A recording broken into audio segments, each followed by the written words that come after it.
Welcome back. Welcome back. Well, man, week 3. We have settled on a name now, haven't we? What did Denise say? Mindful conversations? Yeah. Yes. Okay. Yeah. I gotta kind of have to have that seared in my head. Are we good? Okay, cool. Just checking. You know, it's crazy because it was a week ago when we were sitting here, because we were just speaking offline, that we got to find out of the passing of ECL Wow, that's it. while on set, and you don't know how to process that. You don't know if it's real, if it's fake news. Yeah. But in this day and age of social media, you never know what to believe, what's true and what isn't. But yeah, it is sad, and very unexpected. That's one person that's the last person you'd have ever Expected thought. to. Right, So, yeah. right. Anyway, all month long, it is Men's Mental Health Awareness Month. Did I say that correctly? Yeah. Are you okay? Yeah. You seem very. Are you right? Well, I am okay. Are you sure? Is that I'm tired. Organizing men.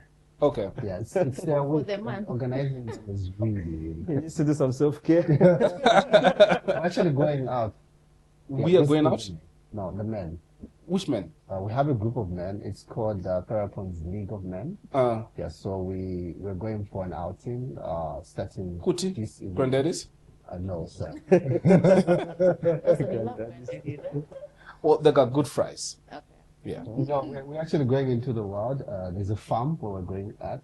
To Guys. be there for 3 days. Are you really going out, or is this stuff that you say to your women? To say, no, we're going We out are as a group going of. out, sir. We have the gear ready. You can check in the car. I believe you. Yeah. Please believe do.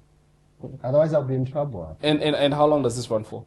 3 days. Days. Okay. Yeah, so Sunday, 11 hours, we're back. Would you believe, Chitua, if your guy said I'm going out into the wilderness with my friends? It sounds like I don't know what word I can put, but lads holiday, local lads holiday. That is just being masked. No, but it's Something true more. because we're looking at men's mental health issues. So we want men to talk. Right. Yeah, I away would from be. everybody else. You would believe that. Yeah. I think the last point that we spoke about was the spaces, well, apart from the wilderness, that men are able to, and I guess apart from the barbershop as well, Yeah. A safe conversation. to have conversations, Yeah. right? And I have spoken to Pastor Walker from what is that? Miracle Life, and he will join us. Okay. I mentioned that because church is one place that a lot of people almost think of immediately. Yeah. I know in America you have one of those booths where you go in and you have a one-on-one. That is free, isn't it? It's free. As far as I know. It's free. Right. I don't know. Do we have such in Zambia? Well, not really the booths, but people do go. I'm guessing the church is one other place that men do go to, one of those spaces, right? I guess a lot of churches have men's groups where they sit and then they have conversations to create those safe spaces where men can actually talk about their issues and not only talk but also come up with activities where they can impact society, right? Churches do have those groups. Yeah. Whether we can call them safe groups, that's another thing. I was about to ask, how advisable is it to use your pastor as your therapist? That's an interesting. well, pastors do need therapy as well. Well, never mind them needing therapy. Yeah. Them giving. Them giving therapy. What if you looked at Well, me? I think it. Well, if I had to look at it from the Catholic perspective, priests actually do offer those kind of counseling, and so it's quite okay because they do understand the confidentiality. Yes. So it's very, very okay for that. But randomly looking at a pastor, maybe that you may never know, you might need to understand really the background of their church and so on, just for you to be a little bit. So they do offer biblical counseling as well. Right. And because I'm imagining a scenario where your wife cheats on you, you go to your pastor, and your pastor says, no, that's a demon. Right? They're not peeling back with the layers. No, bring it here, we need to pray for her. I'm not saying it's a bad thing. Yeah. But what I've seen, I think with I have pastor friends, most of the times they handle issues at the spiritual level, but they also understand there's a psychological component to this. So we have what we call a holistic approach to issues. So most of them would say, look, after seeing me, go and see him just across the road where our offices are. So I have a lot of clients that come from pastors as well. So that we have that holistic approach, not just a one-sided or one-dimension approach. So prayer is not enough. No, most of the times it's not. Why? Because in as much as you can pray, there are all these spaces that have been offered to receive help. Yeah. Because psychologically, a lot of people don't have the psychological resources to deal with what's going on, whether it's cheating, it's all this other stuff and all this. You can pray, but I'm still struggling with unforgiveness in my heart. Right. I don't know how to talk to the person that has hurt me and all that. So when you come into therapy, that's when now you're equipped. You get all those resources. Right. Yeah. And prayer helps helps you to calm down, so that you are able to say, what should I do next? And to give you hope, to give you the encouragement to try and look for a solution. So it's kind of like helping you to soften up, so that you may look for the positive solution as opposed to going in aggressive. So they, as like what we said last time, they kind of like work hand in hand with the space of psychology or the psychologists like that. Yeah. So prayer is important. Because if you say not enough, some people might think, oh no, you're throwing away prayer. Right. But it is very, very important. And also pastors, priests, and these people, they're also qualified because it's what you call pastoral counselors.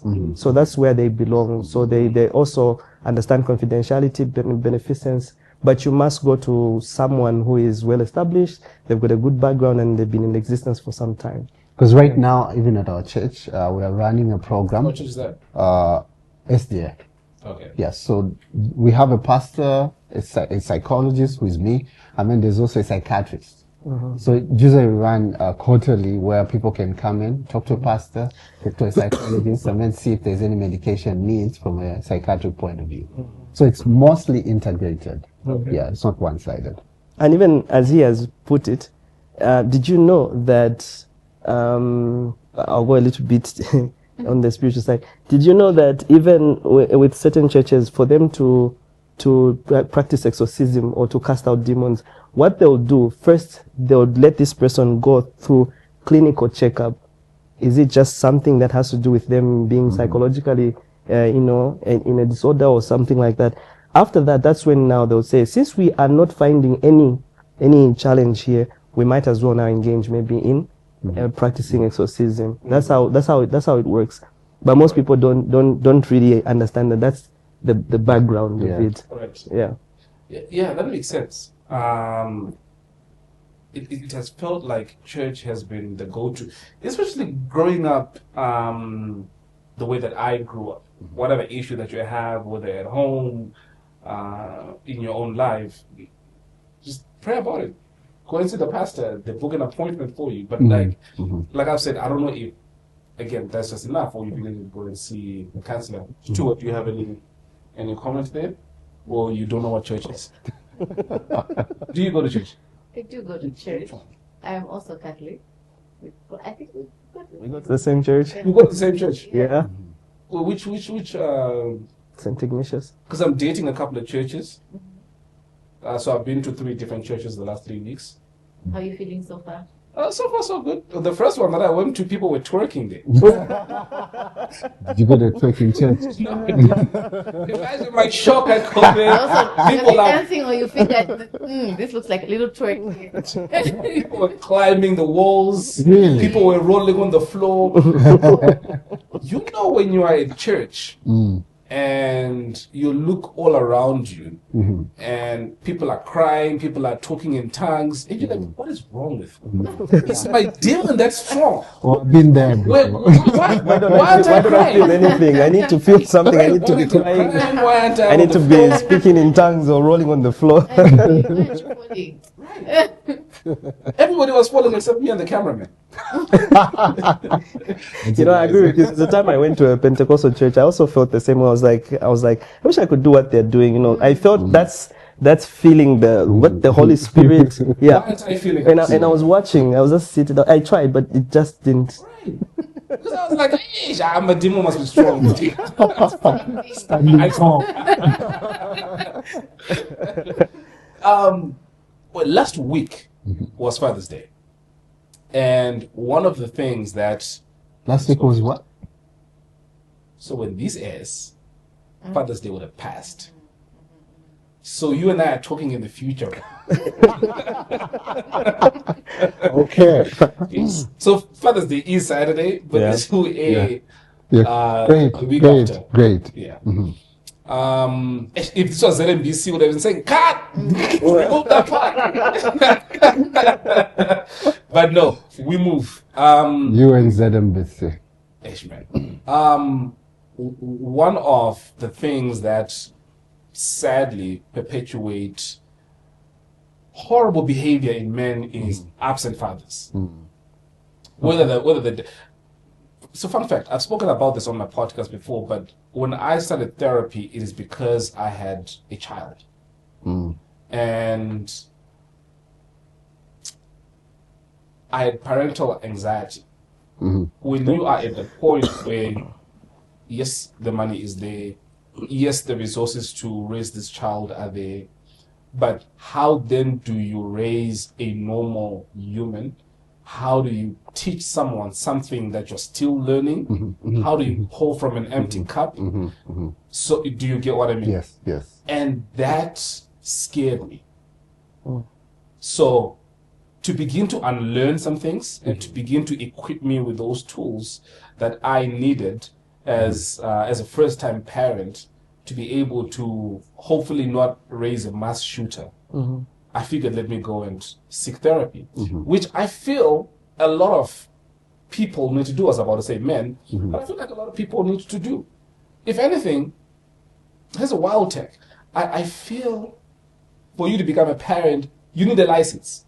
You need to go through therapy. I'm serious. If you're going to drive a car, you need a license. You need a license. Gun, you need a license. But to raise a human, you don't. You can just have a child and instill whatever craziest ideas you have in your mind in this human. And now this human then grows up again to become something else.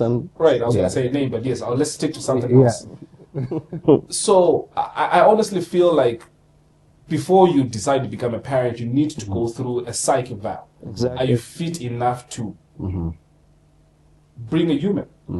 So, so I took that path, but there are people who have children and they don't know how to raise their children, or fathers basically who just left to go and buy cigarettes and never came back. How has your experience been in dealing with that? You want to go first? Oh, no, you can go. Okay. I think there's a lot of fathers, you're right, when it comes to raising kids who do not know how to, because they're coming from a place where it is that their father was absent or and there was no presence to mimic what it means to be a dad to a child, right? We spoke about it in the last episode. We spoke about gangs and how kids then are drawn to gangs because they look up to a certain... Exactly. So the lack of that presence from a father and how to be one once you have that. A lot of fathers are doing a lot of remote parenting because, well, I have to go to work. everything else is left to the mother, right? There's this concept where we have relegated fatherhood to just provision, like we said last time, but not presence. So the lack of a presence. So how do I, now that I'm a father, how do I go ahead and raise a child? I'll end up repeating the same patterns as I saw my father's absence or not really being there, right? And that's what we're seeing. We're seeing a lot of kids that are growing up right now without actual fatherhood. And the homes are quite telling. And that's why we have a crisis right now, especially with the boy child. Because the boy child doesn't have that proximity. They don't receive the energy from the father. It's only mothers or maids that are raising boys. And all that. I mean, there's that crisis which is looming right now. Right? I know this even from my own experience. Growing up without a father being present. You didn't have a dad growing up? Yes, for the longest period of time. What happened to him? Well, my father left me in Chipata. I grew up with my grandparents. Yes. Well, your father took you to Chipata and left you there? Yes. How old were you? I think I was 6. Yes, I was 6. Yeah. And You must have been eating all the food in the house, huh? it was hard because they just told me you'll come back. And he never came back. So who did he leave you with? My uncle. His brother? More like it, was it the brother or the cousin? Something like that. So they left me there, and growing up and not seeing your dad and having that hope that one day he'll come back, that was very hard. Right. It was very hard, and it was only after my uncle died that my grandparents came and picked me up from the farm, from the village. That's where I was. So they came and picked me up and said, "Hey, let's go with him in Chipata town." How old were you? I think that time I was almost 10 because I stayed there I think for 3-4 years. Yeah. Is your father still alive? No, he passed on in 2018. Did you ever have a conversation with him? And that was the lack of it. Oops. Funny we spoke about this. Yeah. Do you want to just pause that?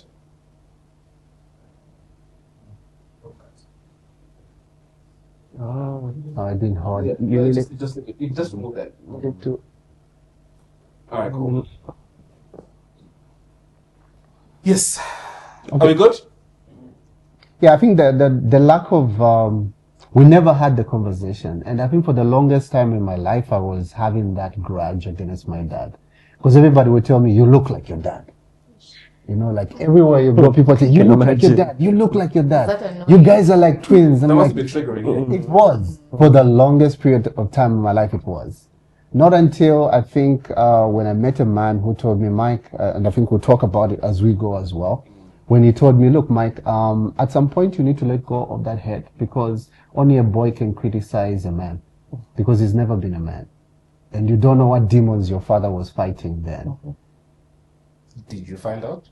Wow. I had to do a lot of Interesting.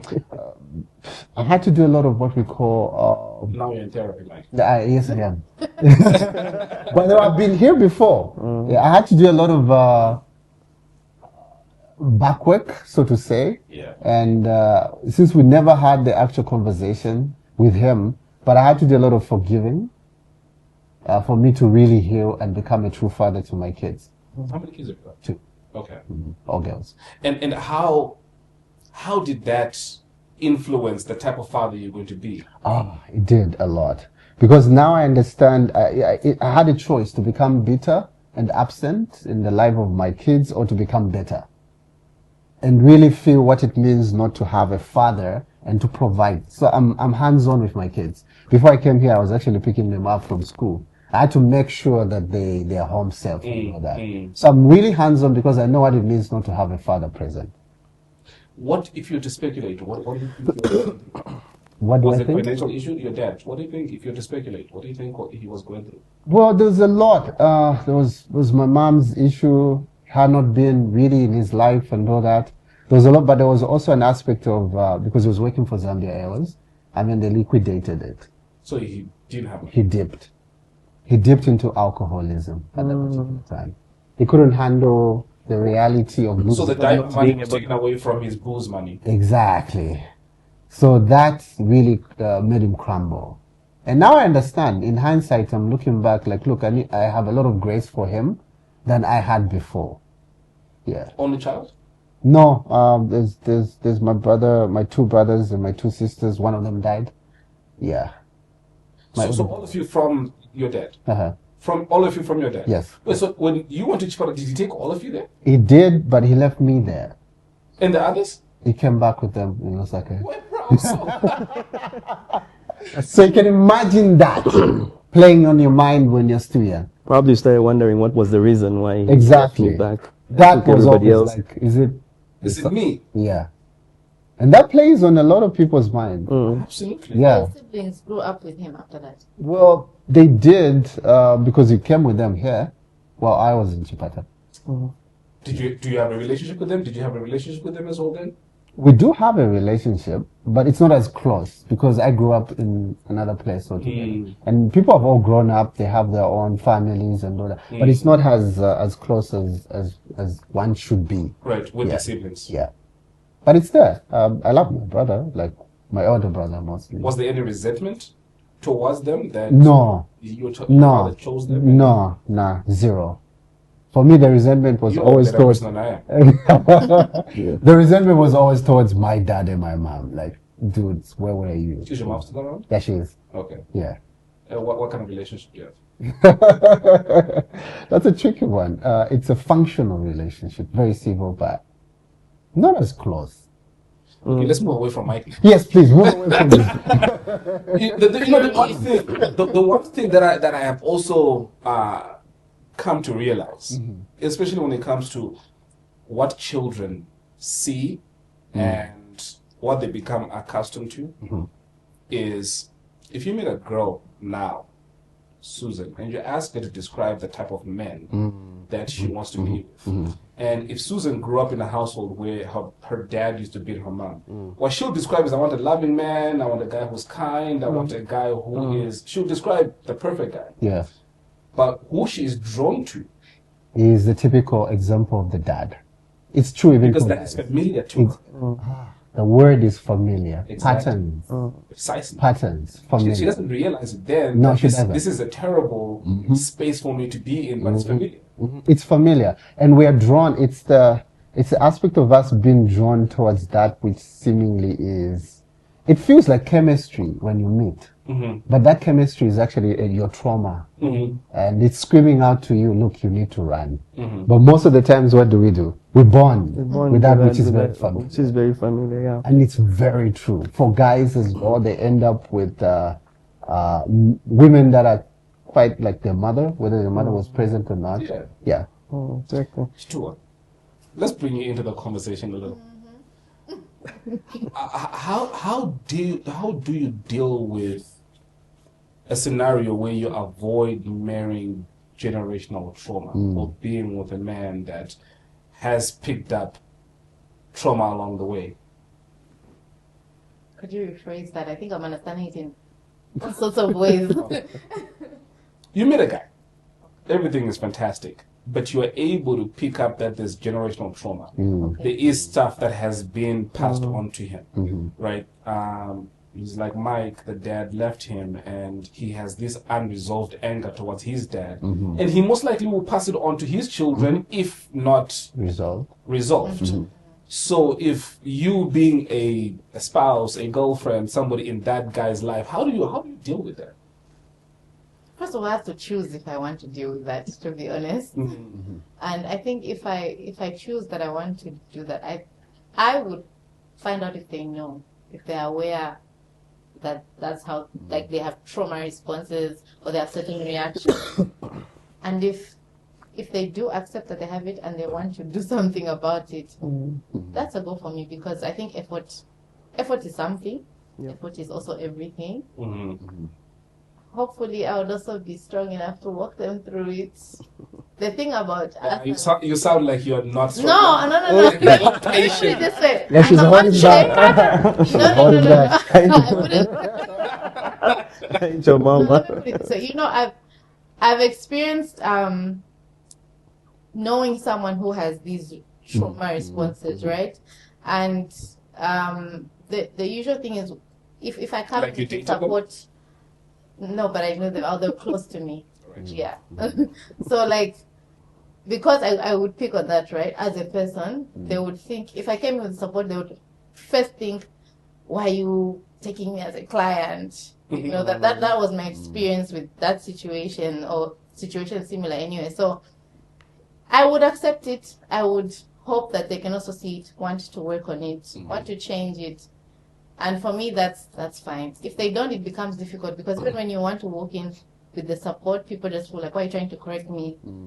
Some people feel like you are pointing out that there's something wrong with them, and like there's nothing right with them. Right. So it's difficult, but it's worth it. I would stick around. I would. Would you? I would.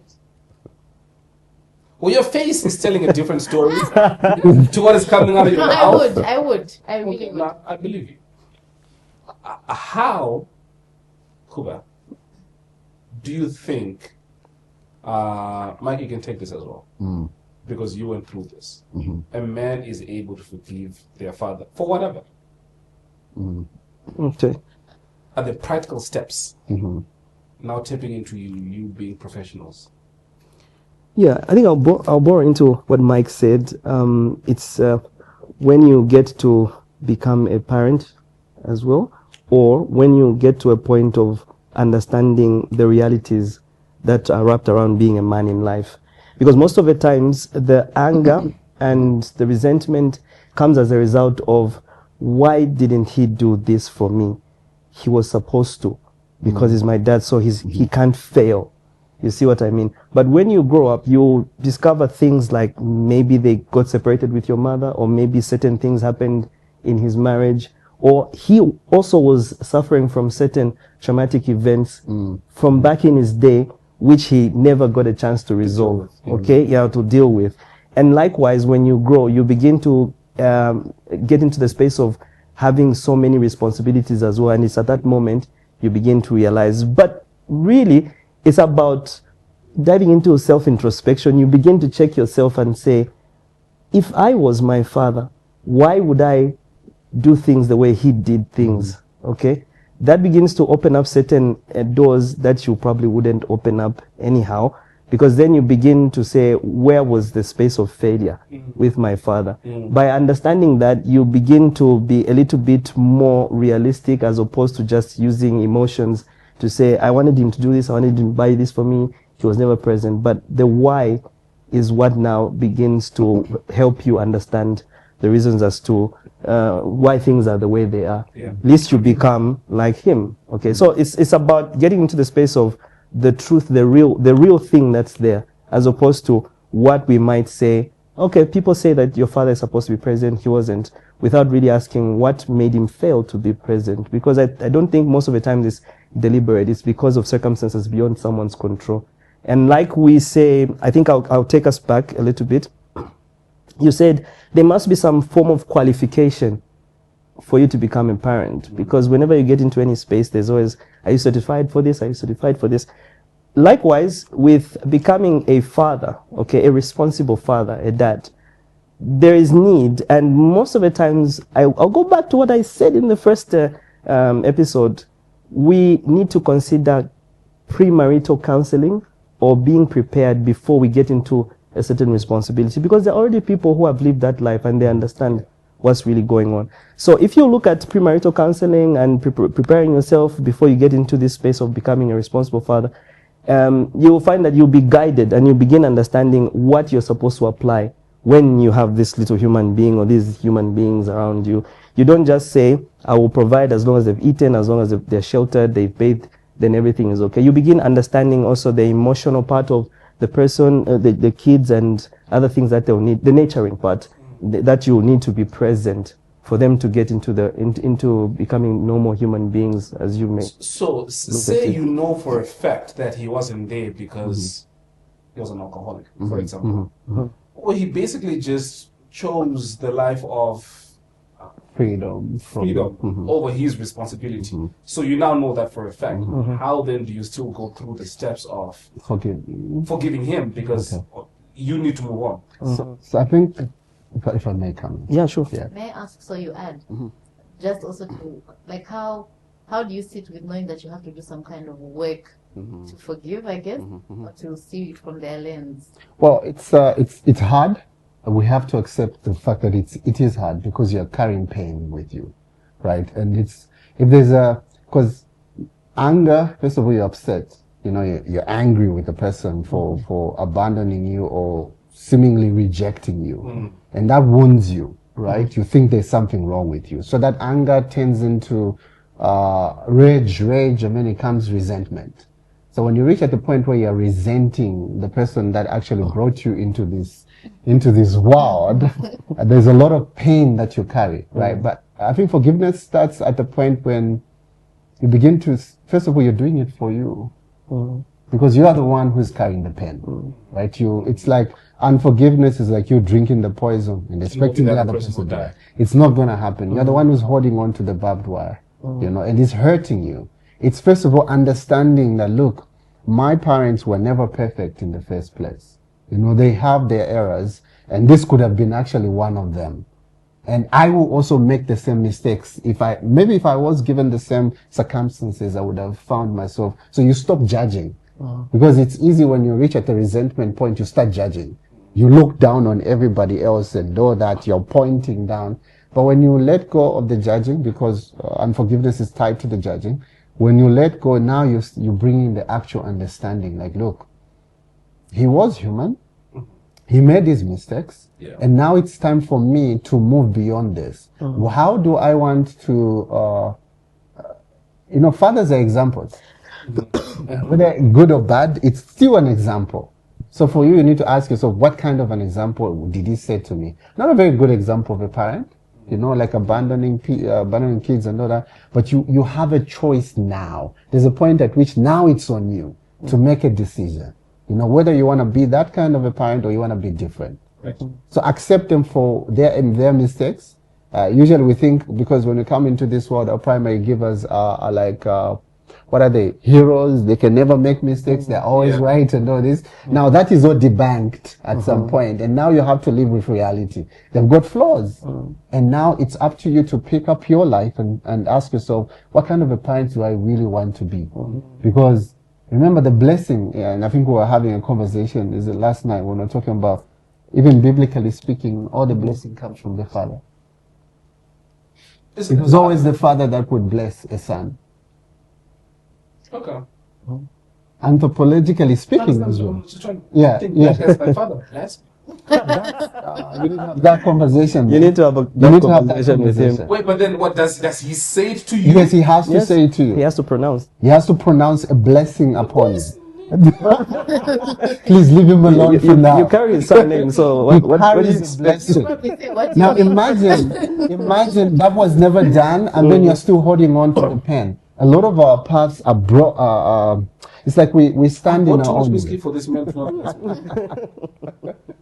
So it's very key to let go of that. I'm calling him. You're calling him. I need answers. He needs the blessing. Let's see how that goes. Okay, you know what? Carry on. So it's borders around that. Like, if you really want to be blessed, you have to let go of that as well.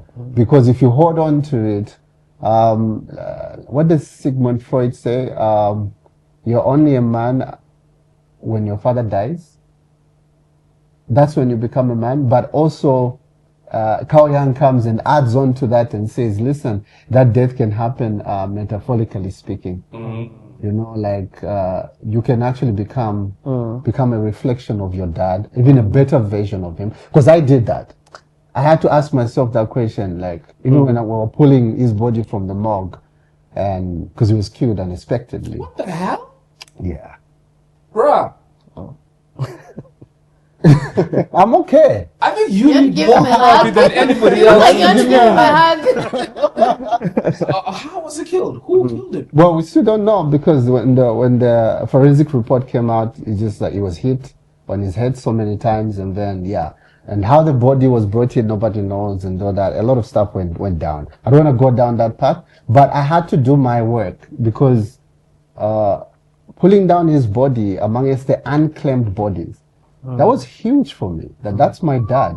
Like, that's a man who brought. Part of you is hoping that he's not there, right? Exactly.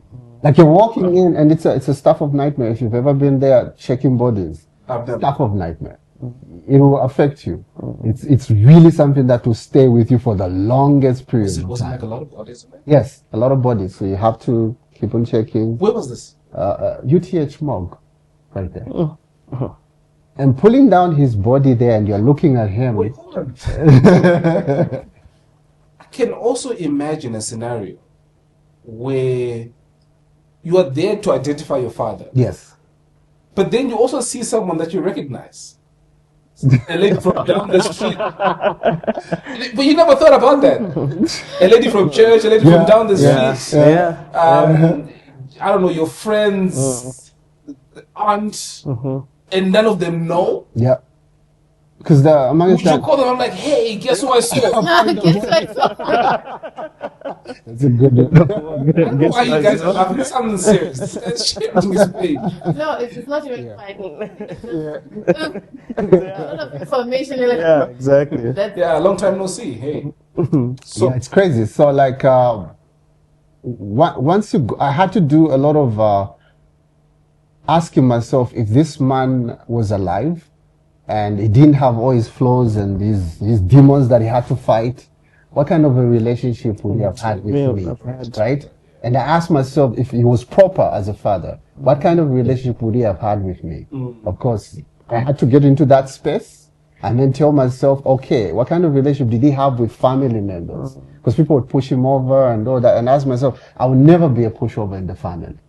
That was a resolution that I made, right? I'm going to take on whoever has to come. They'll never push me over. And that became like my identity, right? And also just looking at the fact that, well, he wasn't present, so I need to be there for my kids. That's part of the work. The only way I'm going to honor my dad is how I take care of my kids now. you missed last week's episode. Did you watch it? I did. There's something about this room that just gets people to open up. You remember that? Oh yeah, it's therapy, sir. Because we had part of our crew yesterday, Yeah. and he also ended up unpacking a lot of the stuff that he's had to go through, how he has nobody to speak to. Yes. And on today's Mike, Who's next? are you ready to go? Today? No, not today. In the future. Yes. Because you look like you're holding back a lot. That's me. Always picking on me. Me not. Notice. I would be free to open up. Okay. I think we've got good rapport so far. I would like to just add on to what, excuse me, I've got a cough. What Mike earlier, sorry. It's okay. It's all right. What Mike earlier had mentioned is a very interesting question that you asked to say, how do you forgive? Okay, and I think maybe I'll also pick on my personal experience as well. I've had the privilege of experiencing my father being around up until date. In the beginning, it was a problem because I had what you call a tough dad. You know, you can't do this. You can do what? You know, very difficult. You know, for my liking in those days. Okay, because obviously as a child, you want things that are your way, you know, nice things, soft things, you know, like that. So what happened was, because of the way my father was, he was very aggressive and he had a short temper and he used to take a lot of alcohol, by the way. So what happened was we all had this thing of being scared of him because he was busy smacking people in the house, you know, shouting. And you would find that at some point you would even want to kind of like run away from home because every time he came in, people are rushing to their bedrooms, pretending they're studying and they're doing stuff like that, you know. The lion is in, you know. And just never really liked the environment, okay. But then, as I was growing, I had this thing of... Sorry. No, go ahead. Okay. So we had this thing of like, I think like Mike was also saying, I look like my father very much as well. And you hear people telling you, this is a duplicate of your father, you know, and you're saying, that man, who's that? Me, I'm not like him, you know, I don't look like him, you know. But the reality is, when I started growing, I began to question myself. I said, but why does he shout like this? Why isn't he like other dads? You know, you're always seeing your friends' fathers smiling and, you know, they're chatting and doing stuff like that. So I said, no, there must be something wrong. But then when I grew up, I realized there's one thing that he kept on saying, and I realized that was the demon that was actually haunting him. He kept on saying, I was born before my father. I was born after my father had died. Okay, so this is grandma carrying a child, and then grandpa passes on before she could deliver. Okay, so then he's born and gets into the world, finds there's no father. He has to do things for himself, and then he was raised by the church, the Catholic Church.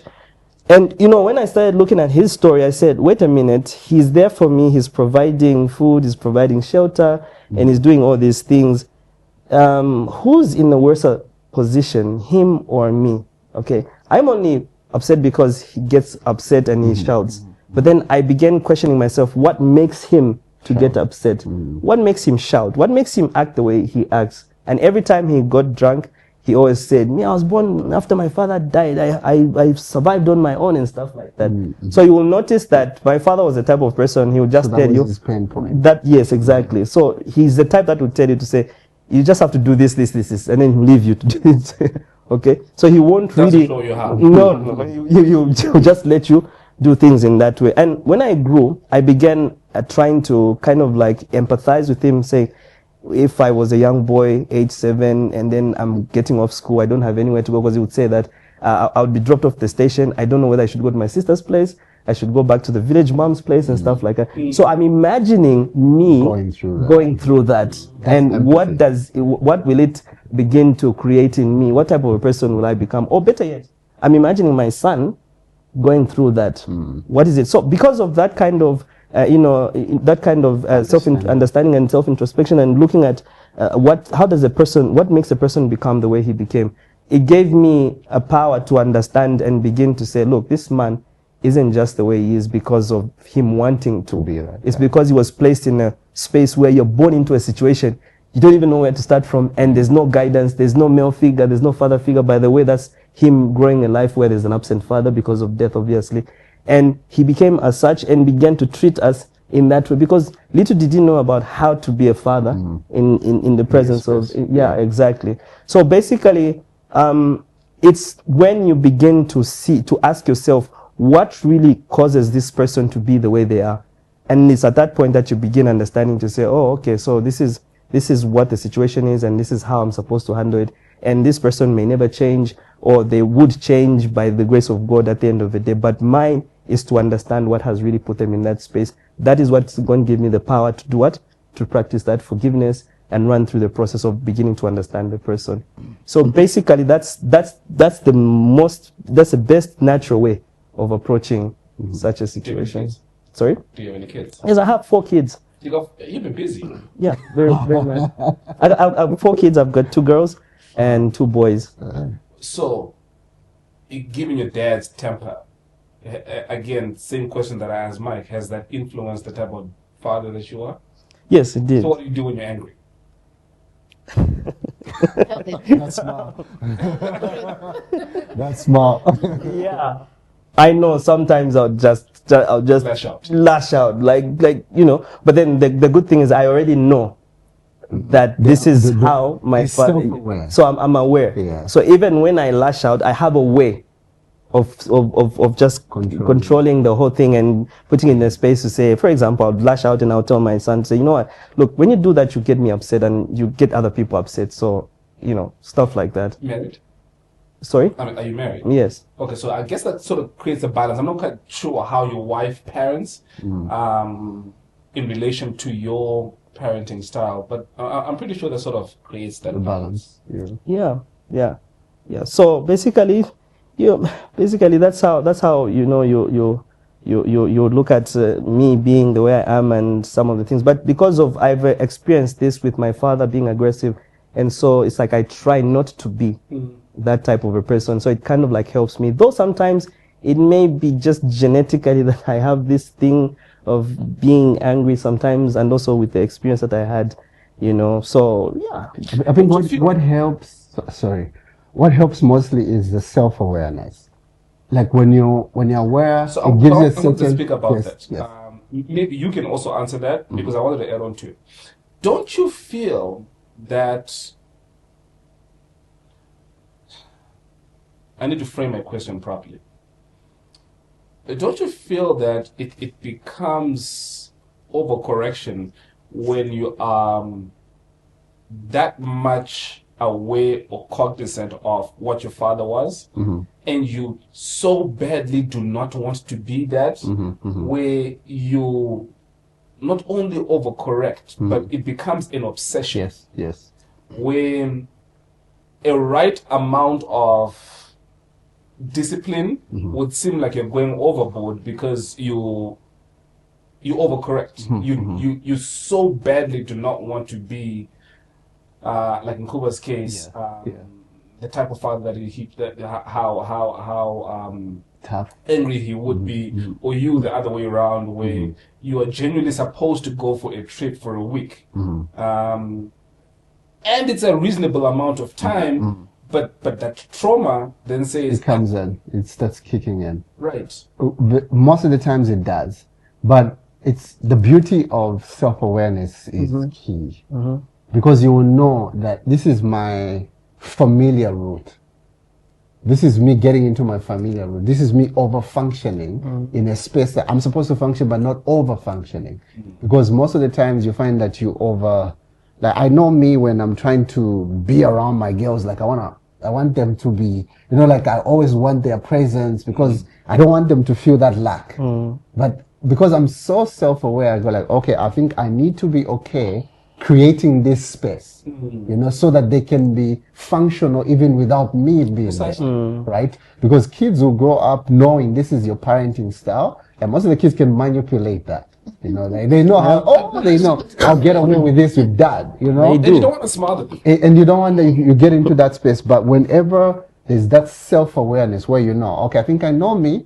I need to pick. Or is it going to be the over-functioning me, the wounded me operating, or is it going to be the version of me that is fully integrated?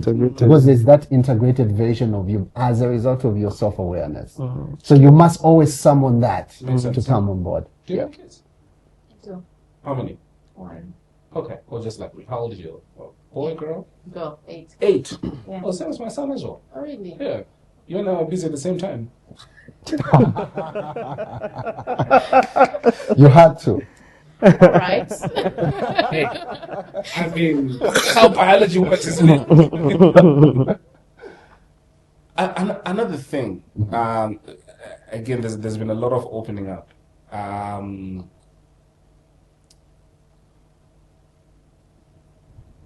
I hope this is not patronizing in any way, but my favorite band ever is Linkin Park. Same. Really? Yes. Oh, wow. Numb. So, yeah, yes. So the death of Chester hit me because he took his own life, right? And it led me through this rabbit hole of what precisely goes through a person's head when they feel me taking my own life is the best route. I don't know if you've had an experience dealing with people that have been in that scenario. What leads up to that? Or what has your experience been? Let me just leave the question open-ended. Okay. Let me answer the first part. I think I'll give a glimpse since we are opening up. I mean, myself. Were you suicidal? I have had suicide ideation. Actually, when I was What's ideation? so thinking Ideas. of suicide. Ideas. Suicidal ideas. So I think my understanding, of course, in hindsight, because I think, why was I in that place? It was just feeling like this is a lot. There's a feeling of isolation. Like I have to just, because I think for me, I've grown up.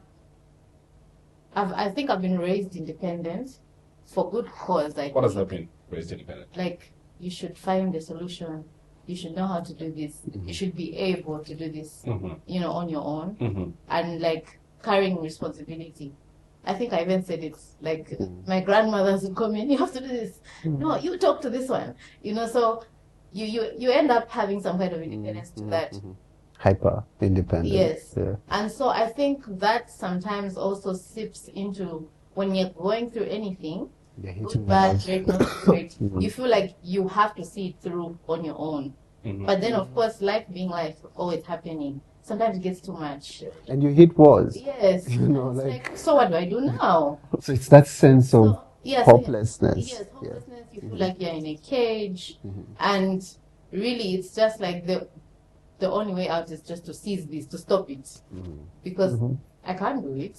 I mean, who's probably going to try to help? I think sometimes when we talk to people, they will listen, which is great, but they won't necessarily give you a solution. Because when maybe they just also don't know. The best they can do is just be there. So when you hit, like Mike is saying, like those bricks, it's kind of like, what else could be there? It's just better to just stop this anguish, stop this pain, stop this suffering, and suicide feels like an answer. Not that it's a lot to handle, it's a lot to go through. You see it with other people, and it's more so. I think a lot of people say suicide is selfish, but it's really just a cry for help. Speaking of, I'll answer just now. The last point that you just brought up, how much of that, and I hope this does not sound very insensitive or insensitive at all, how much of that is also a cry for help, wanting attention, where I keep reaching out, nobody's taking me seriously, maybe only after I'm gone will they see that I was being serious, which is more a cry for help than you actually really wanting to go ahead with it. I can say all of it is a cry for help.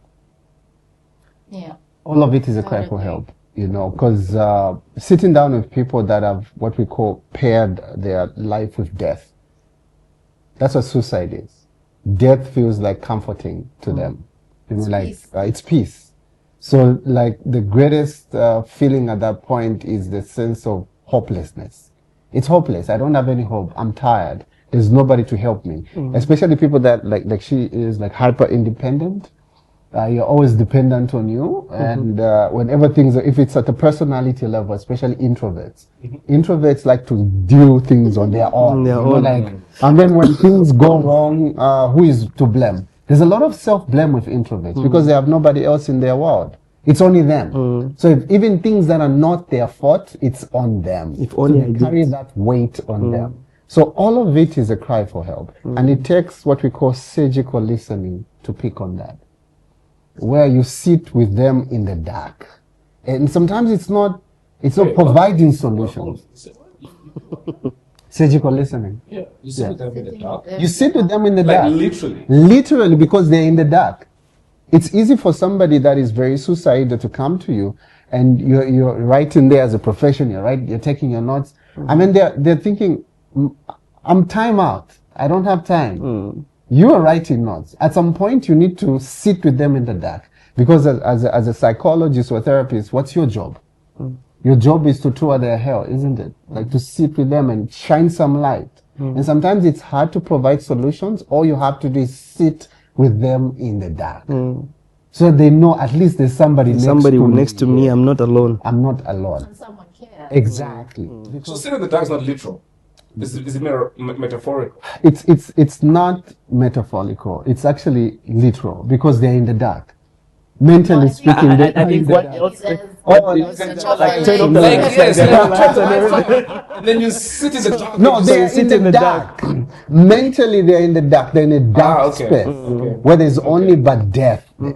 You know, and your job is to sit there and just offer that comfort of them knowing there's somebody next to, because they are hopeless in that I think state. it's also how we know that. I feel like a bit of that idea is also how we've been taught that when you die, There's what's there? there's nothing. Exactly. Right. So So you you think, okay, so if the death is looking really appetizing, Because it ends, you know, like I'll end the suffering of my mother. I feel like I'm a burden to them. Yes. I know this, and then I'll end my own suffering. I might as well just self-cancel and just take my life. because a lot of people Yeah. commit suicide feel like they're doing someone else a favor. Yes, like you Not know, even I'm a themselves. burden to this world. Why would I continue living like this? I don't want to be a burden to myself. Because It's already heavy on if you me. read the notes that these people leave, those who commit suicide, you'll notice they usually say, "Thank you for everything you've done for me. I wanted to do the best and I was unable. I'm sorry for disappointing you. But I feel that without me, you guys will be okay. So it's nothing to do with I did so much for you and this is what I'm trying to achieve and so on and so forth. Mostly it's I caused this, I did this, maybe if I'd done this. It's all on them. It's all on them. So if somebody was there in that moment when they're feeling a certain type of way, you'll notice to say, but if this person can understand me, it means I'm not so 100% wrong. Maybe there's somewhere I'm not seeing things in a proper way. Right. So it's just having someone walk with them in that moment. And men's suicidal attempts are always lethal. Men really want to die. Really? They really want to die. Like, are they always overboard? Most of them, about 80% of them, lethal. It's either I'll go and get on top of the building and then just drop there. They won't go into, because it's so heavy on men at that particular point, you know. It's sad. I've seen a lot of people that have been in that state, and it's the hardest job that you have to do as a psychologist. Have you ever talked somebody off a ledge? Yes. Not actual, but actually on the blink of doing it. And they'll come later on and tell you, do you know that day when we had that conversation? This is what was going on. This close. Or that day when I gave you a call around 2, guess what? I was this close. I just felt like I need to talk to somebody. And what you said really got me off. Now, see, the person that would have called you has done the one thing that we hope most men will do. Yeah. Is to call or to speak. Sadly, most don't. They opt to take. So why is it that you think most men would not want to talk?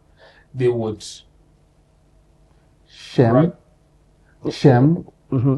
I feel embarrassed. I feel like I'm on my own because I've created this secret society of pain as a man. And all the voices in my head have been telling me, you're alone here. You know, like, this is just your unique pain. You haven't shared that pain with anyone. So I feel ashamed to even bring it out.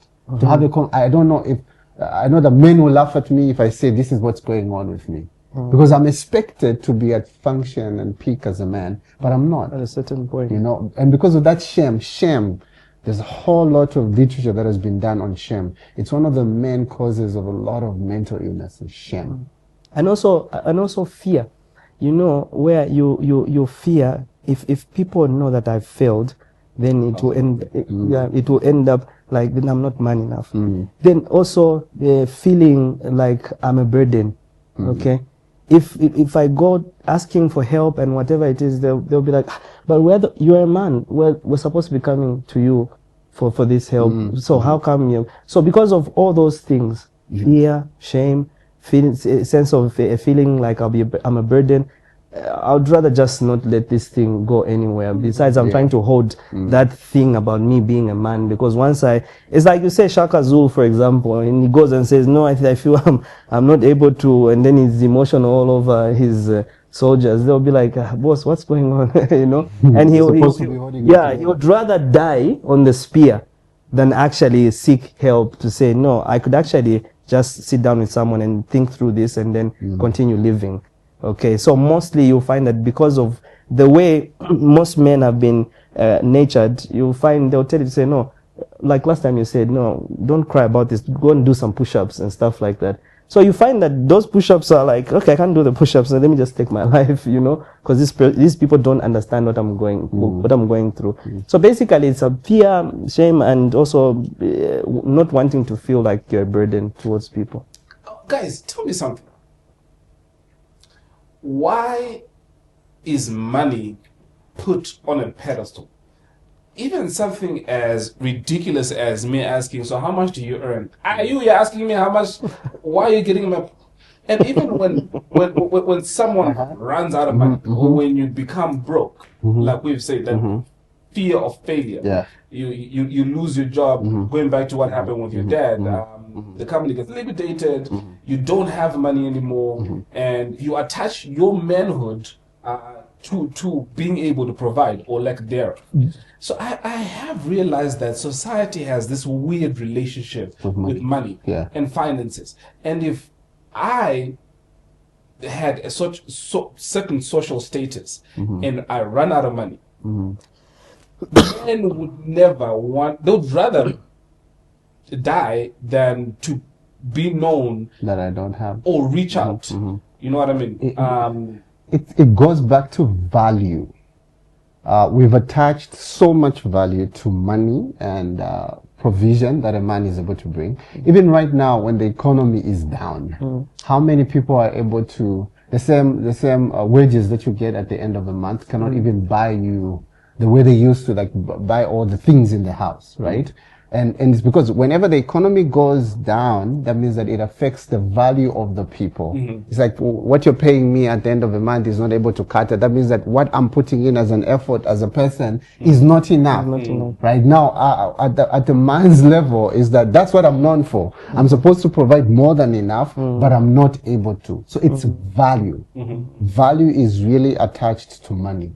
So whenever that I do not have that source, it's like I'm not valued. I don't have the status with my friends or with everybody else, how people are going to see me and all that. We dip into deeper, morbid depression because of that. And it's pairing with death completely. And also because we when we see a man, we see money like that, as opposed to also looking at other things that a man provides, like emotional support, security as a male figure in a home. So if you begin to value these other things that a man can do in a home or within a family, I think there would be more reason, even though the money that he's bringing is less, or maybe he's lost his job, people would still say, but you still protect us, you know. For example, imagine a wife or maybe a sister or maybe a friend saying, yo, bro, it's okay. Look, you've always helped us with A, B, C, D. Like, you counsel us, you do this, you know. So if that could also be considered, even when as a value thing, even when you don't have the money or you lost your job, you'll probably run to your mates and you'll be like, yo guys, this is what happened. And they'll be like, no, it's okay, we'll see what, because they still have there are other spaces that you still believe you could exactly. You could kill spiders on the house. You know what I mean? Open jars that are closed. Keep the list going. Change the tire. Let's go, Chua. Let's go. Keep going. Change the clothes. Presents, you know. And I've noticed there's some women who say, I love what's this? A handyman. Yeah. Some guy who can That's not me. That's not you? No, that's not me. I'll pay You need someone to. do that. You need to. We need to go Sometimes for the retreat. you need to. Go with her? Go for the retreat with us. In this winter? Yes, sir. No, miss me with that. Do you had somebody call you? Do you have is it the same number that we have been using if somebody is feeling suicidal right now, or is there a different phone number that you want to give? Well, last time we gave out the numbers. I gave out my number. You did give out your number, and there's a number that we have that scrolls on the screen throughout the episode. So do we keep the same number? Okay. You don't have like a hotline, like a 555. This phone rings. Well, us no, just because of the app. However, we also talk about Lifeline here, but it's toll free. So do you have the number? It's 933 if I'm not mistaken. Okay. Not 11. Counter check. 911. I'm asking. Okay. Or you can always call that. They can also direct you. You never know. 911 is universal, right? Yes. Actually, the things that America imposes on us, because it's something from America, right? Yeah, and that one is toll free as well. They do a lot of suicide. Yeah. I don't know why we just don't come up with our own, like 6969. Because we're not our own. You got it. Yeah. Oh, we've got a sponsor, a bank. I need to behave. I'm sorry, police. Look, it's a very heavy topic. It is. Men's issues are heavy because we don't see a lot of them out there. You know, every time you dive into real conversations about what's going on with men, and men really start talking, that's when you start seeing what's really going on. Women talk all the time, and I'm sorry, but yes, you do. Whether it's at the market or what, they will talk. I know, you're one of them. I know. But you talk as in you learn how to deal with your issues. But most of us guys, hi Moses, how is it going? Hi, and are you okay? I'm good. I want to ask you about your week, whether you had, like, you have things figured out, and I want. But for you guys, no, there's always this or there's all this. all those conversations really help. But for guys, it's like, Moses has it all together. Can I ask a question, though? Yes, you may.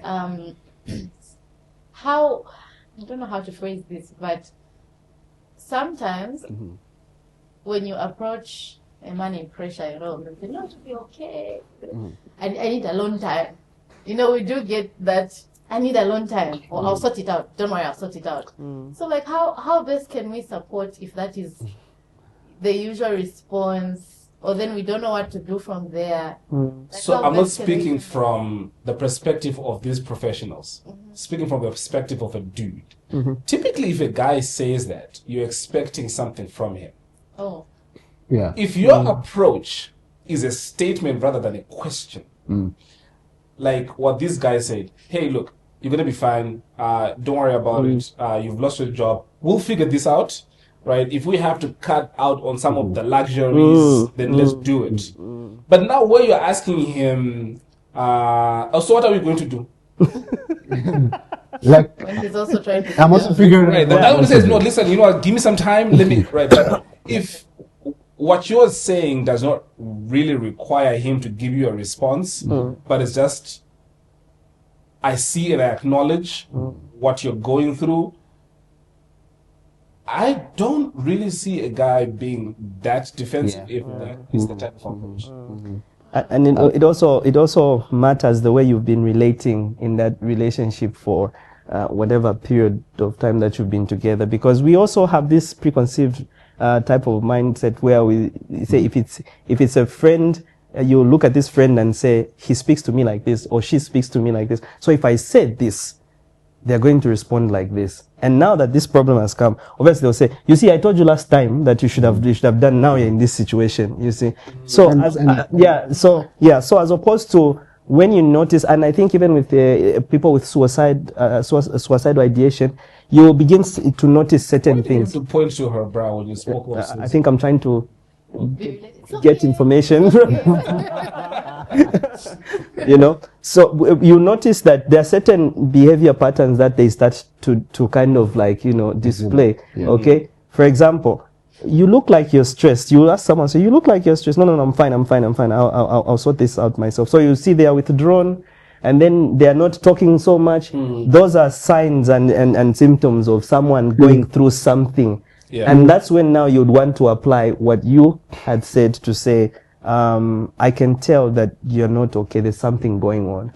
And most of the you time, use those calming words, those comfortable words that someone would say, I think this person understands. Because it's, again, it goes back to, is this person understanding me? Okay. Or are they understanding what I'm going through? Or are they ready to throw another tantrum on me because I'm not in the space right now? Right. and most of the times to her question, it's the reason why I would say, you know what, I'll sort this out, because most of the times when men open up, you weaponize that vulnerable space that I've opened up to you. Next time we have something going on, I'll just hear, oh no, after it was like that. Oh, if we break up, right? And then you go and publicize every other weakness that when I was very vulnerable with you at that particular space, right? So men will say, no, I'll sort it out. No, it's fine. Oh no, I'm okay. I mean, just because they're in that state where if I open up to this person, they're going to weaponize this and then expose me to other people and all that. And men will just close up and say, no, I won't tell you anything.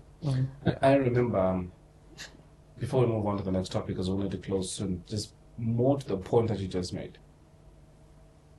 One of the closest people that I have in my family who, whenever I go through something that I don't understand, is my dad. So,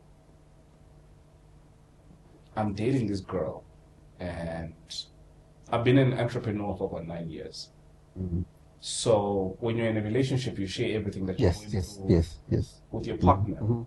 So, I was at a phase where I was raising capital for my business. I had these two people from America that I've been speaking to at that point, where we were trying to raise capital, and we were speaking about equity, etc. So whatever discussions that we would have if we hit a major milestone, guess who the first person that I would call was her. So she basically knew everything about me, literally down to the last 5 minutes of my life. And we got into a fight. Really big, nasty argument. Tell me why an hour later, one of the investors is calling me, saying, we received a scathing email about how you're planning to steal from us. This person had every single detail of all our conversations, and she, of course, I was not trying to steal from them, right? But to get back at me, she figured if I am to take this away from you, then this would literally. So, well, they pulled out. I didn't get that. I didn't get. So I called my dad. I told my dad this, and my dad said, "Your job is to provide for the woman. She must never know how to see how is that why some men say, what's the, you should know, it's okay for you to just know 1-2 incomes. You don't need to know everything else. So now you my question comes back to Mike Uh-huh. in Cuba. Do you agree with that? We're to a point where, like, listen, I will provide. I will buy everything that you need in here. How I make my money? I understand, not totally agree, but I understand why a person would react that way, right? Because it's only natural to want to protect yourself after such an experience. You know, like, I don't want to devour so much information after going through that. You know, I know a person who went through almost similar to what you're saying. For them, it was the pulling out of the contract. They had an argument, and then they found out something was going on. So the girl went and said, "Oh, okay, I'm going to tell him to get your contract from you." And they did take away his contract, you know, and that really threw him off the cliff. How is he going to react after that? You know, it's only natural for him to say, "No, I'm not going to do that." So we get into this space until when I know that I'm with a safe person, because they're safe people. There are people who are safe. They will not put your things out there. Because they're safe. One of those people. You know, like, they will keep it and they will never devour information, no matter what you, because they understand the sacredness of that relationship. That you share. Because that's, when something is as sacred, as close as that relationship, when you go ahead and then sabotage somebody else, you are really breaking a very fundamental element of what a true relationship needs to be. And just to also ride on the same point, because when you speak in general, it also comes out unfair to certain people, because we know that there are very supportive women who are there out there. They understand, you know, they are mature and they look at things on that, you know, like, we're a team, okay? And then you have the other ones who are competitors to their partners. Everything you do is competition. I'm putting so much money on the table. How much are you putting? You know, my money is my money, and your money is our money. You get a new car. Why are you buying a car? You didn't tell me you're going to do that's our car, by the way. But why are you buying it? Exactly. So I need to buy the car. Yeah. So you would want to look at it to say, for those who are understanding, you may want to share a little bit more, because there are women who even come up with very brilliant ideas. They could actually even encourage you and push you into certain even stuff that you felt you couldn't do. You'll hear her say, "But you're good at this. Why can't you do A, B, C, D? I've seen you do this." Even when you failed, and then you have the other ones. So you would want to understand, to say, what type of a person do I have? What type of a friend do I have? What type of if it's a cousin that you're dealing with, what type of a cousin do I have? Should I open up, or what should it be? I think that's the best way to go about it. To kind of like just say, just know this and that. This they shouldn't know this. It might be a bit dangerous, because there's also what we call death. Sometimes we've got shady people around us who would know something, and then that your partner didn't know what was going on, and they'll benefit from that. Then your kids or whoever was supposed to be the beneficiary doesn't get to be, benefit from all those things. So yeah, you just need to really understand the space you're in, and I think that's the best. Your partner needs to be somebody who sees into you. Exactly. That's what intimacy is. Intimacy. Intimacy into me. Right? I see what you did there. So it's that. So if I have, everything is good, Mike. Everything is good up until you cheat. Right? So everything. But can you cover me? Can you cover me? Can you cover me until the? Is your love enough to cover me? Fam, do you know how Dube's killers were caught? Did you hear the story? I know we're digressing, but I'll tell you the story in a second. Typically, car thefts in South Africa come from one big shot who says, I need a VW Polo. Right? So word goes around that there's a buyer for a VW Polo. Kuba steals the Polo, he brings it to the person, pays the person, etc. So there was word that went around that they needed a Chrysler 300. Those cars are not that common anymore. So this dude, his girlfriend, and another couple are coming from a date. The four of them in a car coming from a date, and they're going home. When they drive past a Chrysler, so the two guys in there, they were like, "Oh wait, that's a Chrysler. We've got an order for a Chrysler." They even turn the car around. They go back there.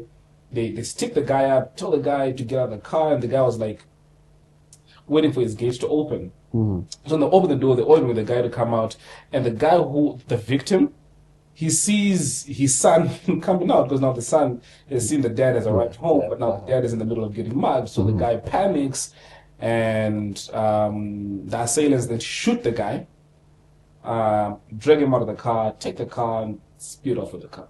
They didn't know at that point it was Lucky Dube. They only knew when they watched the news that snap, we just shot Lucky Dube. Got away with the crime scot-free. For years, I think about 2-3 years. Nobody knew who they were. The car was given to whoever ordered the car. People mourned and buried Lucky Dube.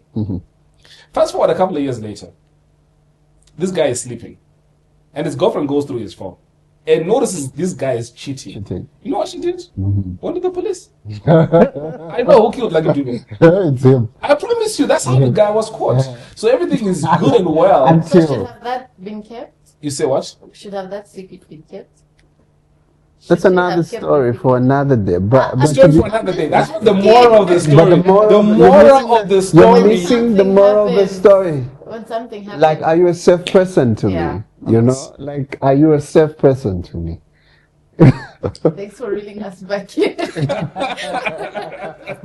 So, to sort of put a cap on this, one of the dark and morbid ways that men typically use to cope. There's alcohol, there's drugs, but there's also sex, which, at the face of it, does not really seem like is detrimental. It is bad.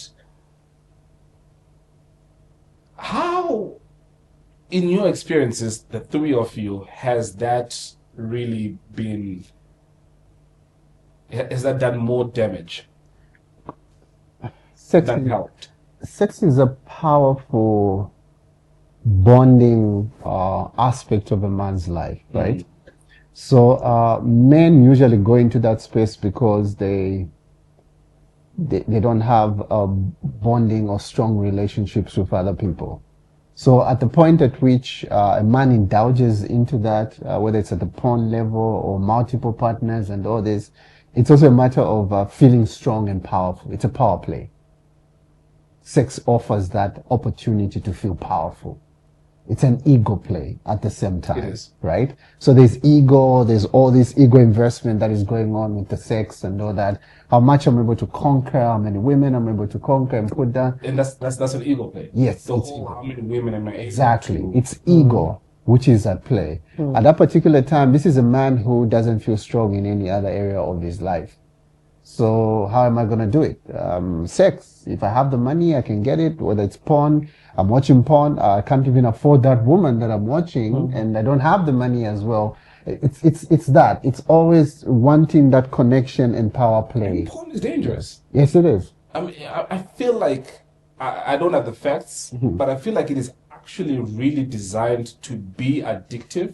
Same way as gambling is. It is. Same way as It is. alcohol It and is. smoking. It's the same thing. It's in the family of addiction, because at that particular point you become almost a slave to a vice. I mean, it controls you. You can't help yourself, and that's what porn gets there, where you can't help yourself. We've had people that we've dealt with; they can't help themselves, right? And then from there, it actually matured into a different version of porn. This is just it goes into these all different. It warps and twists your mind in the process as a person. It takes away your power of creativity, curiosity. Everything is gone at that particular You're point.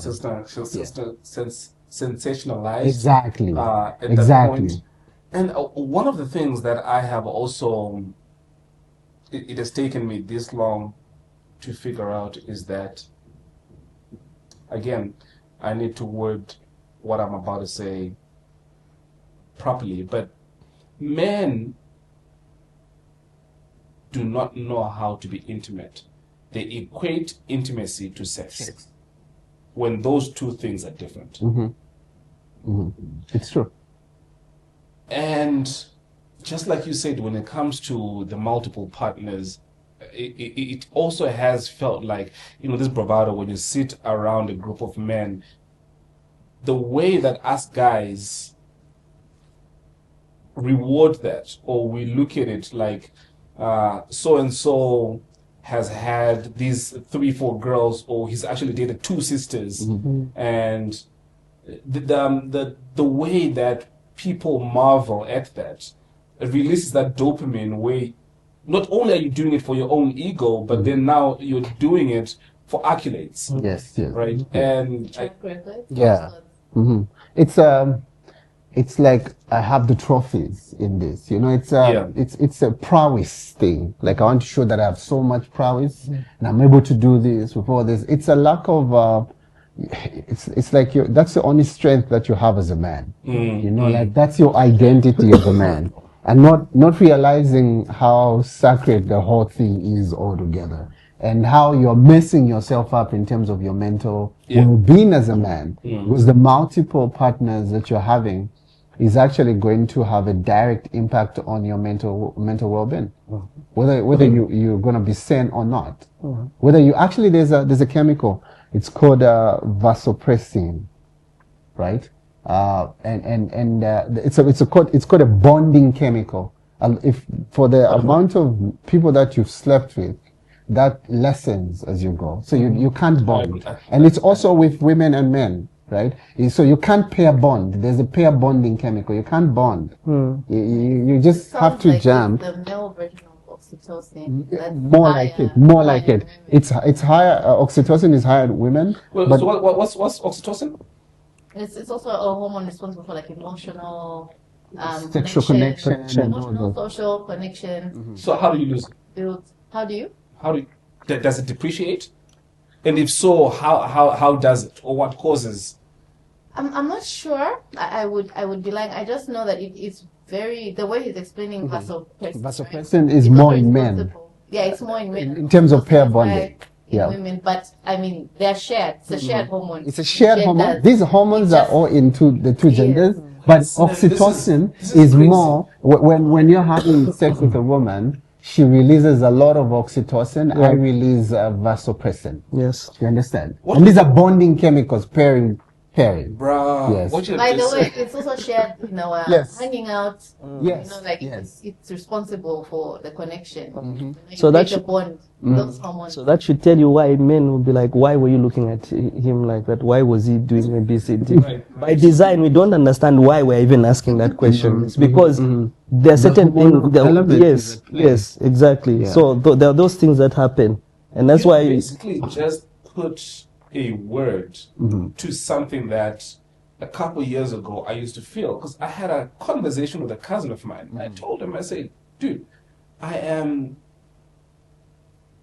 at a stage where I feel the more women I sleep with, I lose a piece of myself. And to a point where at the time that you are done, You can't pair bond.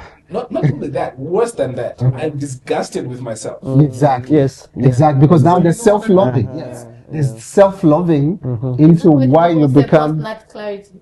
Is that what- Yes. Almost. Really? Almost that. Wait, what do you mean, really? Don't you have it? Post not clarity. Yes. I don't have that. No, but then no, Just saying. no, hold on. But then you know what to nut is? I'm here to first teach me then. So there's a self-loving that comes as a result of that, and a lot of men lose their pair bonding ability as a result of being with a lot of women. Sexual But if sexual partners. So just pause the Virgin. That's part of the promo. So take that little clip there. Cool. So just bookmark that. So go ahead. And for if you stick with one person for the longest period of time and you've been through hell together and you've created that bond, men bond. I think we were having a conversation yesterday. Men bond. If you see the army buddies, like people that have gone to war and they come back, they're like this together. That's vasopressin bonding as well. That's a brotherhood thing. Only just sexual. It's not only sexual. No, right. It's also around social bonding. Right. But if you stick with one person that you've been through hell with, the vasopressin bonding is so much, so that when you have sex with that particular person, you release a lot of it. And you notice that many men are very much drawn to that particular woman that's ready to stand with him through challenges and through problems. That's a vasopressin. And I think bonding. this thing has actually been pronounced in even movies. Vasopressin. You'll see that this has been pronounced even in movies where this guy, it's an adventure movie, he goes through ABCD, and then at the end of the day, what happens? The girl that he just met by the station, they start kissing at the end of the day, isn't it? Symbolizing that bonding or that union as a result of going through this. And you notice that because of the challenges that the guy was going through, and this woman stood by his side, and it could also be a brother or a male person around you in those moments, you just develop this thing of you would even want to check on him. Remember last time we were talking about the idea of checking on a man, or like that sounds off. But when you've been through stuff with someone, I think that's what even happens with the brothers. You know, you find he just wants to say, hey, no, I just thought of you. What's been happening? How are you doing? It's because of that kind of bonding which will attract a man towards a certain man or a certain woman. Yeah. But of course, respectfully, not all sexually, but yeah. So to sort of not dwell too much on that topic, we sort of now want to put a button on this to rebrand, because we've sort of identified a lot of the triggers, the things that make men behave the way that they do. So to kind of put a button on this, if there are things, again, all three of you, that you feel men need to stop, men need to unlearn, the things that men need to begin to do, is there a silence golden, really? Or do you really need to speak up more? Yeah. I think men need to learn to create what we call resilient spaces. Not just safe spaces, but resilient spaces where they can grow and deal with their issues in a very mature way. It's these spaces that are lacking that makes men not to open up and talk about their issues. And once we identify ourselves as people that can, as a brotherhood, we can actually be in our male vulnerability, we can be there for each other and we can have each other's back. You find that a lot of us will receive a lot of help. But if you keep quiet and you're an independent Adam, you cannot fix things. You're not built like that. You are built to have this social intercourse and form this brotherhood, these bonds with people, and see how you can maneuver your life as a man. For me, that's what I would say to men. Let's find that space and really start to be there for each other. It's like they say, you can't be a jack of all trades. You can't know everything. You can't be perfect in every single way. Unless you're saying you become a god, maybe. Because even Jesus, he had his own spaces of not being perfect. Okay? So what I'm trying to say is that the fact that we're not perfect, definitely we need to work with people. And in working with people, you can't walk mute. You must share. You must speak. And it is only through speaking that we begin understanding to say, hey, wait a minute. This person is going through this. That's the same thing that's been going on in my life. And then you begin to have that brotherhood bonding coming out. And because of that, it now becomes a norm. And it now will begin to... Because I might have the solution to what's going on. Because the solution, usually, the solution is just next to you. But because you haven't spoken, you feel you're the only one with this situation. So exactly. So it's about speaking more and being more open. And you see, people who open up are actually very strong people, by the way. If just so you know, people who open up and say, look, this is what I did and this is what I've been through. Well, it's brilliant to do it. Yeah, but at the end of the day, for you to open up, I must. It takes courage. It takes courage. It takes courage for you to open up. It takes a lot of energy. It takes a lot of mind for you to put yourself together and say, this is how I'm going to speak this out. Yeah, whether someone is going to say something negative or bad, it means you're ready for all those things. But if you close up, that's weakness to start with. And that's the reason why we're closing up, because we're scared to speak out. Yeah. Me not do weakness. Me? For me, I think my hope is that when men bundle, whether it's like at the market. Don't bundle. Let me price. What? You see what I was talking about? Anyway, when men group, I know I've actually cited some men's clinics, or you have a retreat going on. For me, my hope is that there's constructive truth. A lot of the time, I think there's either men not opening up because they feel like, okay, yeah, well, I'm not supposed to be talking about something serious. You know, we're at the club, where am I talking about something serious? It's probably not the greatest space. But then also, there's no encouragement of it. In the same light, I mean, you can see that your friend is going this path, but we encourage. For example, multiple women or taking drugs. You know, I've heard some people say like, he's a man, he's a big man. Why should I start telling him what to do? He's an adult. But then